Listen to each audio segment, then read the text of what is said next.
Jesus Christ is God, and there is no other God. He is part of the Holy Trinity, and any other God is a demon, and it's false. How can you represent the constituents of Ohio who are 64% Christian if you are not a part of that faith? If you are an Indian, a Hindu, coming from a different culture, different religion than those who founded this country, those who grew this country, built this country, made this country the beautiful thing that it is today, what are you conserving? You are bringing change. I'll be 100% honest with you. Christianity is the one truth. Christian voices should be the main voice of America, and I want to know basically why you seem to be, and I don't mean to be horribly offensive, but why you seem to be masquerading as a Christian. You familiar with the Ten Commandments? You call yourself a Hindu, but you also call yourself Christian. I don't call myself Christian. I call myself a Hindu. I'm not running to be pastor of Ohio. I'm running to be governor of Ohio, and I didn't run to be pastor of America. I ran to be president of the United States of America. What's your faith? I'm a Christian. I'm a follower of Jesus. Great. Do you believe in the Holy Trinity? The Father, the Son, and the Holy Spirit? I think a lot of people here do. So good. And that doesn't make you a polytheist, does it? Probably not, no. Great. And so in my faith, I believe there's one true God. He resides in all of us, and he appears in different forms, but it's one true God. So I'm an ethical monotheist. That's the way I would describe my faith. Do you think it's inappropriate for someone who's a Hindu to be, say, a U.S. president? No, I think it's... no, well... You be honest. Isn't Hinduism... Because you're an Indian. I can ask yourself that Hinduism believes in Shiva and, what is it, the flute... God, I forget. Right, Krishna, who's you're thinking of? Yeah, Krishna. But isn't Charlie Kirk's organization founded on Christian values as well? And isn't the United States of America also, based on what Protestantism is, based on how those values are? Wouldn't that contradict what your beliefs are? Like I said, I'm not here to justify my faith to you any more than you are to me, but what I do share is the value set this country was founded on. And I think that it's really important that we not reinvent the founding of this country and what it was actually all about.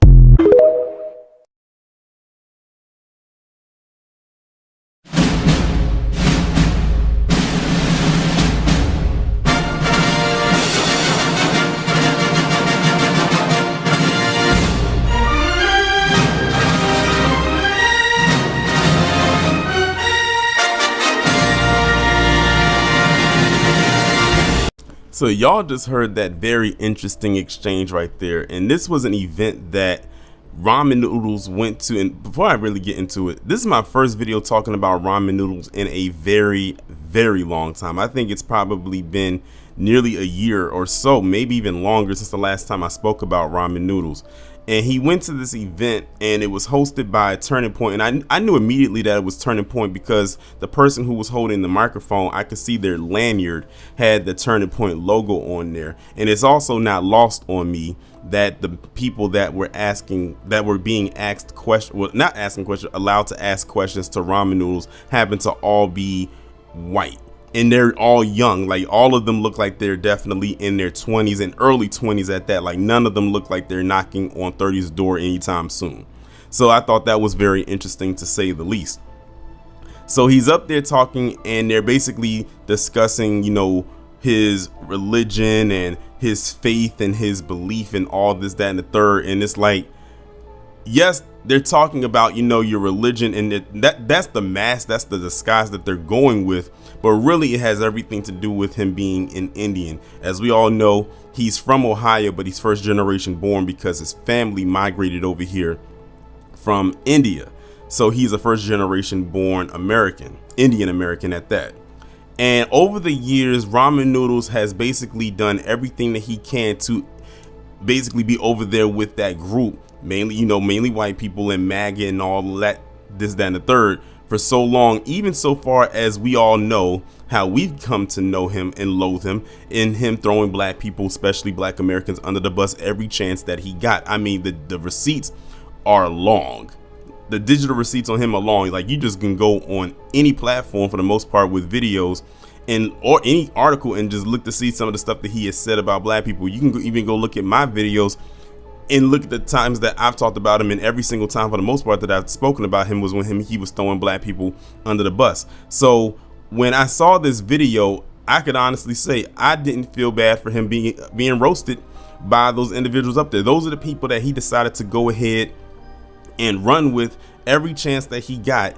And now, as you can see, they are throwing him back to the wolves. He's pretty much done out here. But what I really thought what was interesting was the first person that spoke. He literally said that he was probably the most aggressive one. And you probably have to look out for him just by his tone. He basically said that his religion was that of a demon. Like, he literally said that. He told this to Ramen Noodle's face, and Ramen Noodle's, all he could do was just sit there and just look at him. Now, I can't read minds, but I could just imagine he was probably disgusted. He probably was upset, but he didn't push back against him either. He just sat there and let this individual who he just came in contact with or came and encountered with at that moment, and let him basically disrespect his religion right there to his face.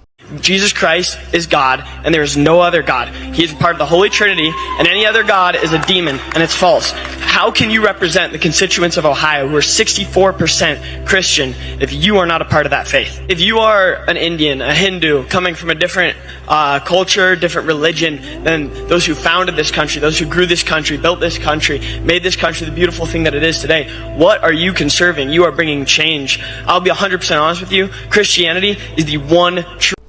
Out of all of the ones that really spoke, I think that was the one that like I said, he was the most aggressive one out of the three that spoke, because he literally, like I said, I wanted to play that part again. He literally told him to his face that, like, if you're not a Christian or this and a third, then whatever you believe in it may be demonic, or that Christianity, there's one true God, there's only one God, and everything like that. You could tell by the rhetoric that he's spewing right there. Even though I do not feel bad for Ramen Noodles, you better watch out for this one right here, because that's the type of individual that TPUSA attracts. That's the type of person and energy that they're looking for to be in their ranks and to rally the troops, or as they call, rally the patriots.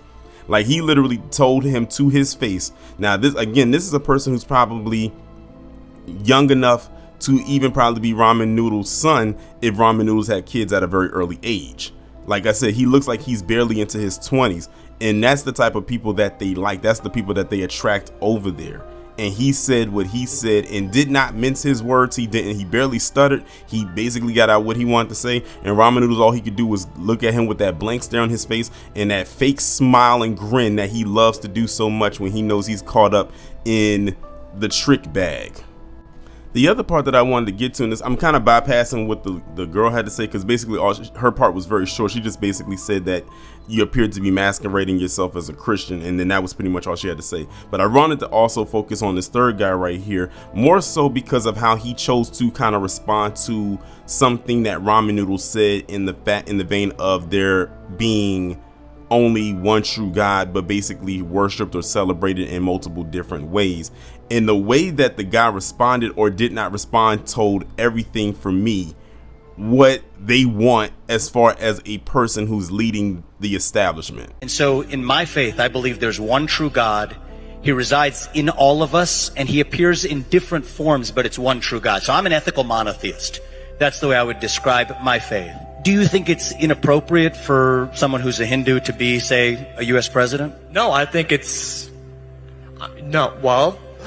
A U.S. president? No, I think it's... No, well... No, well... I love this moment right here because this guy literally had, or almost had, a Freudian slip. He kind of had one a little bit, because Ramen was asking, do you think anyone who's a Hindu or Indian or something along those lines can't be a U.S. president? And he says, well, no. And then he had to catch himself. That's why they did that effect. Mind you, that effect of them zooming in with that gasp, that was not me. That was all in the TikTok, whoever made this TikTok video. But I thought it was very interesting. Basically, in so many words, he was saying, yeah, he doesn't want someone who would be considered Indian to be president. It reminded me of what happened when Ann Coulter came onto his platform over a year ago and basically said in so many words that you have good policies, but I still wouldn't vote for you because you're Indian. And that was a great opening segment. Lots of things to talk about there. Oh, and I agreed with many, many things you said during, in fact, probably more than most other candidates when you were running for president. But I still would not have voted for you because you're an Indian. We'll get back to that. Ramen Noodles was probably sitting up there on that podium or on that stage in front of all those people right there at that event and was saying to himself, how in the world did this, something that occurred over a year ago, come back to bite me in the ass?